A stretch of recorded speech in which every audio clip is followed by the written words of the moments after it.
सुलझने की बजाय ज्यादा उलझ रहा है योगेश्वर मूर्ति मामला।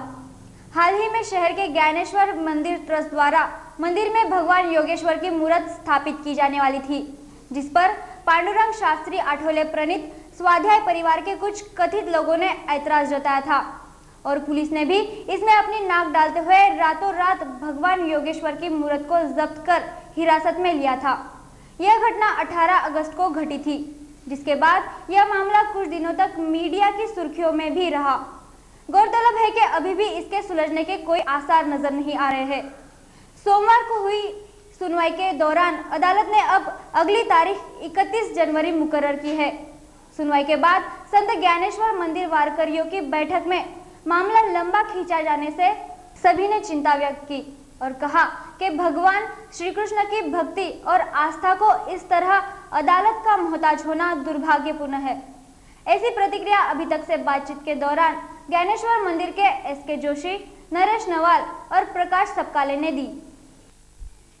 श्री कृष्ण भगवान जी के मूर्ति का मामला गरमाया हुआ है और वो श्री कृष्ण की मूर्ति पुलिस की हिरासत में अभी भी बंद है और उसी दौरान यहाँ पर 18 अगस्त को जो यहाँ के ज्ञानेश्वर मंदिर के जो ट्रस्टी है उनके खिलाफ एक कॉपीराइट का केस दर्ज किया और उन्हें अरेस्ट भी किया गया था और उसी के चलते आज वो केस चालू है। लेकिन पुलिस ने श्री कृष्ण जन्माष्टमी को उस मूर्ति को लौटाने का वादा किया था, लेकिन उन्होंने लौटाया नहीं। ये तो कोर्ट का मामला है, ये कोर्ट ही जाने। लेकिन आज कोर्ट की तारीख थी और इस ट्रस्ट के जो सुका जोशी करके है उनसे हम बातचीत करते हैं। जोशी जी, आज जो कोर्ट में क्या हुआ आज का? आज कोर्ट को अर्जी दी गई और उसमें उनकी अपेक्षा इसी थी कि लंबी से लंबी तारीख मिले। पिछली तारीख हमें 1.25 महीने की मिली थी, आज 30 जनवरी 2005 की तारीख मिली। इसका मतलब 5 महीने तक के ये भगवान जिला पेट पुलिस स्टेशन के कस्टडी में रहेंगे। आज कोर्ट ने क्या कामकाज क्या किया? आज कोर्ट में क्या? कोर्ट ने सिर्फ तारीख देने का काम किया, कोई सुनवाई नहीं हुई, कोई उनका वकील हाजिर नहीं था। अभी आपने कई प्रकार के आंदोलन भी किए हैं और आप आगे क्या आंदोलन करना चाहते हैं? आंदोलन तो ये है कि जनता जागरण होना चाहिए। जब चुनाव का माहौल था, आचार संहिता थी, तो उस वक्त अपना चुनाव रद्द हो जाएगा, इस हिसाब से राजकीय पक्ष, सामाजिक पक्ष इसमें इतनी तल्लीनता से शामिल नहीं हुए। जो हुए उनके हम धन्यवाद देते हैं। लेकिन अब तो चुनाव हो गया, अब मुख्यमंत्री बन गए, गृह मंत्री बन गए। अब गृह मंत्री जी की इज्जत का प्रश्न है, मुख्यमंत्री जी की इज्जत का प्रश्न है। 50-50 साल के राष्ट्रीय स्वातंत्र्य में ऐसा कभी इस देश में हुआ ही नहीं कि भगवान की मूर्ति कोई किसी के कारण कहने से, तकरार से जब्त करके ऐसी जगह रखे जहाँ भगवान को नहीं रखना चाहिए। तो ये हो गया है। इसमें से अगर भगवान को छुड़ाना होगा तो हमें जो भी धार्मिक प्रवृत्ति के लोग हैं, संप्रदाय के हैं, धर्म के हैं, विविध संस्थाएं हैं, मंदिर संस्थाएं हैं, प्रवचनकार है, कीर्तनकार है, भजनकार है, आनंदी के, देहू के, पंढरपुर के, पैठण है, उनसे हमें मिलना पड़ेगा, लोगों को जागरूक करना पड़ेगा।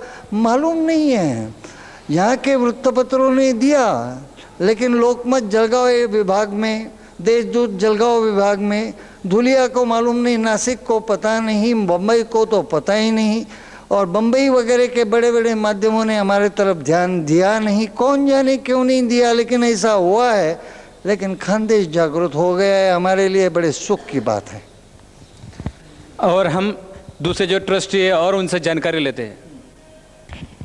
ये मूर्ति प्रकरण, इसमें जो भी प्रक्रिया किया है पांडुरंग शास्त्री आठवले के लोगों ने, ये बहुत ही निंदनीय है और उनकी कृति जो है वो भगवान की ओर ले जाने वाली नहीं है, तो भगवान से दूर ले जाने वाली है।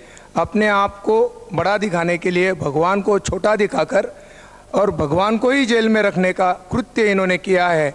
इसमें उनका जो असूया प्रवृत्ति जागृत होती है, ये सब हम सब लोगों ने इसका ध्यान करना चाहिए कि अध्यात्म का नाम लेकर के, धर्म का नाम लेकर के भगवान कहने निकले हैं और असूया प्रवृत्ति को जागृत करके असूया वृत्ति से किसी और का इस ढंग से मूर्ति का जब्त करने की प्रक्रिया करके किसी का कांटा निकालने की और किसी को हैरान करने की जो प्रक्रिया उन्होंने अपनाई है, ये आध्यात्मिक नहीं है तो ये शैतान की प्रक्रिया हो सकती है। ये कोई आध्यात्मिक या कोई सर्वसामान्य आदमी भी ऐसी कृति कर नहीं सकता। ये बहुत ही निंदनीय है और इसके बावजूद भी भगवान को भगवान जो है ये न्यायाधिकारी या न्याय प्रक्रिया का भगवान नहीं है, वो एक ही कक्षा में देखता है। हम सब भक्तों को ये सोचना है कि हम लोग को कोर्ट की तरफ या कोर्ट के निर्णय की तरफ देखना है या हम लोग को जागृती निर्माण करना है भगवान किसके आहे। काय आहे, कारण ते गीता सांगतात, तोंडाने गीतेचा संदेश घरोघर गेला पाहिजे असं म्हणतात आणि गीता सांगणारा योगेश्वर श्रीकृष्ण जर त्यांना हा मान्य असेल तर त्या योगेश्वर श्रीकृष्णाचीच मूर्ती जप्त का करतात, ही कृती आणि उक्ती याच्यामध्ये विसंगती दिसून येते।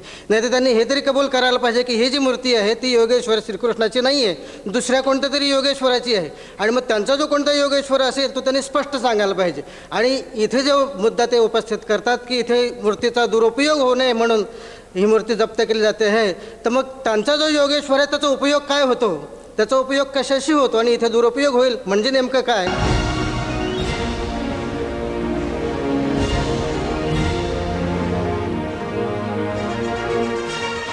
आप देख रहे हैं अभी तक खानदेश का सर्वश्रेष्ठ न्यूज़ चैनल।